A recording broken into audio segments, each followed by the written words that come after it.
Another aspect that we have to consider is the economy. There are many things that affect the economy itself that a singular company or a singular idea itself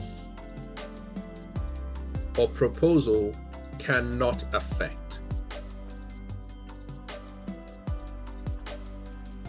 Therefore, you have to operate within that spectrum,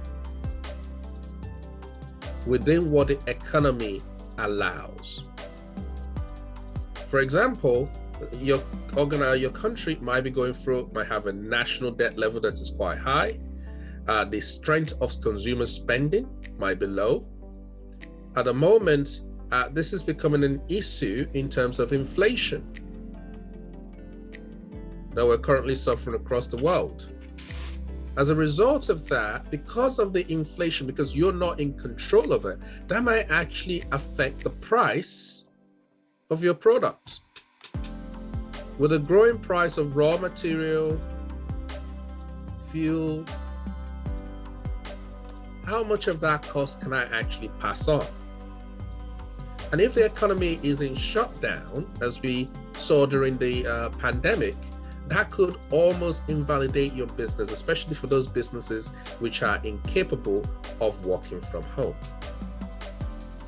And of course, if you're having to order things from other countries as well, and if your exchange rate, if you have exchange rate volatility or your currency starts to drop money fast, you could end up having to pay a lot more for your raw material.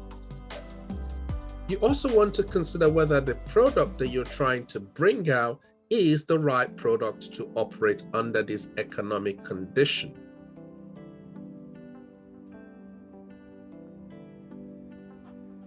Because certain products can weather the recession better than other products. So is my product based on what I know of the current spending, of the taxation policies of the trend, of the supply volatility, of the overall economic situation?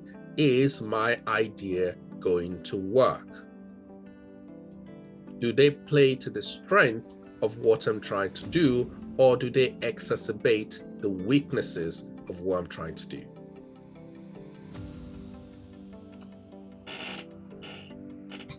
Now, assuming that you got through that and you still think that your idea is looking good, politically, we're their darling, economically, there's no reason why we feel we can't proceed. There might be certain issues, but nothing that we couldn't work out or at least adapt to.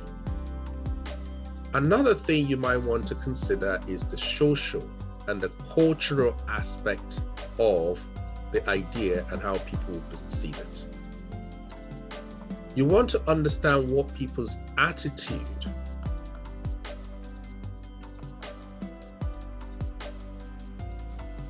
towards the product is going to be.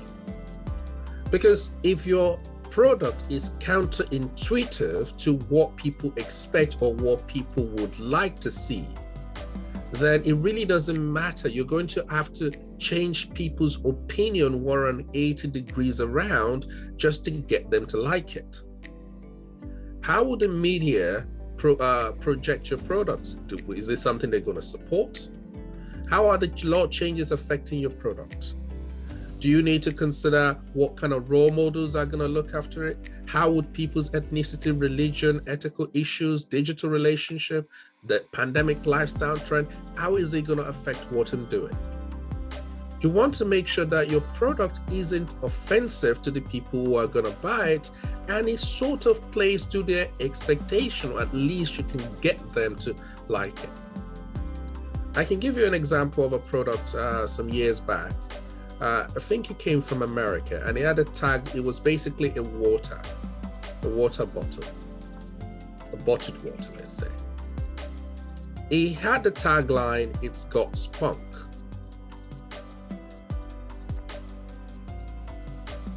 Now, I believe, I'm not in America, but I believe spunk in America means that you have that X factor, you've got that extra energy, you've got that pizzazz, perhaps. But when they brought the water to the UK, they still retained the tagline, "It's got spunk." Now, for those who are in the UK, you'll be well aware that when we talk about spunk in the UK, it translates as a colloquial term for spur. And no decent male wants to be drinking water that is contaminated with somebody else's sperm. So the idea of "it's got spunk" made it something that was laughable, something that people would stay away from, something that you would need to adjust people's attitude towards. You would have to redefine the term spunk before that could be successful. In such circumstances, we want to know how people will perceive this. What are their ethnicity or religion? Will they affect how this product is going to work? And if I were to use a recent example of Buzz Lightyears, which has been banned in certain countries due to some of the scenes not being within their ethnic or religious tolerance. If your product is still passing the test and you can have a look through and say, "Yep, we're still good, socially, we're not going to offend anyone. Socially, it's an acceptable product. Socially, it plays into what people want, and we can see the consumers buying this product." Then we have to consider the technological aspect of this.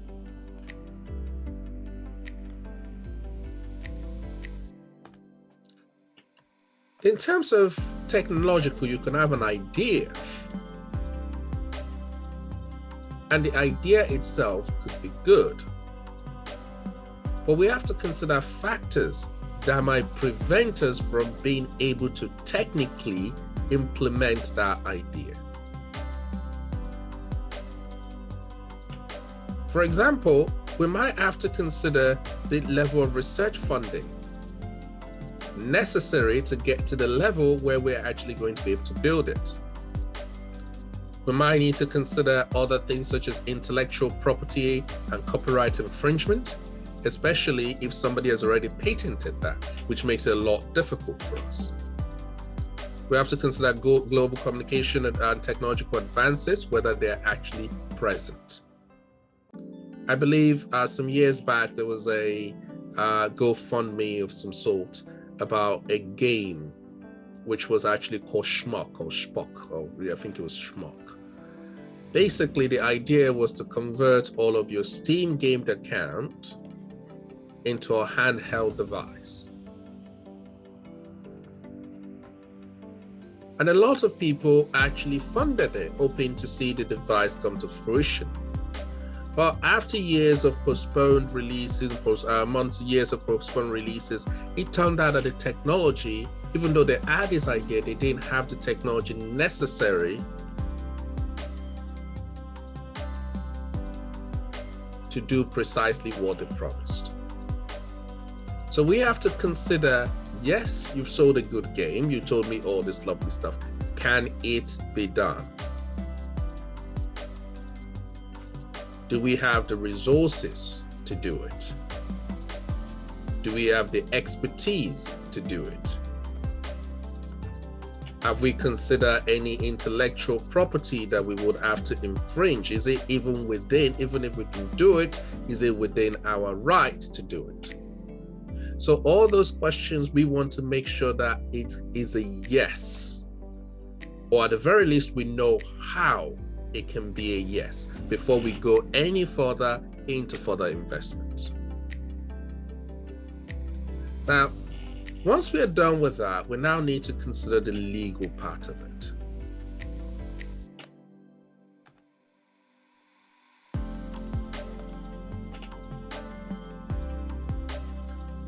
There are legislations that are put in place by government to help with things such as employment, competition, health and safety, to make sure that people don't do things that might be beneficial to you,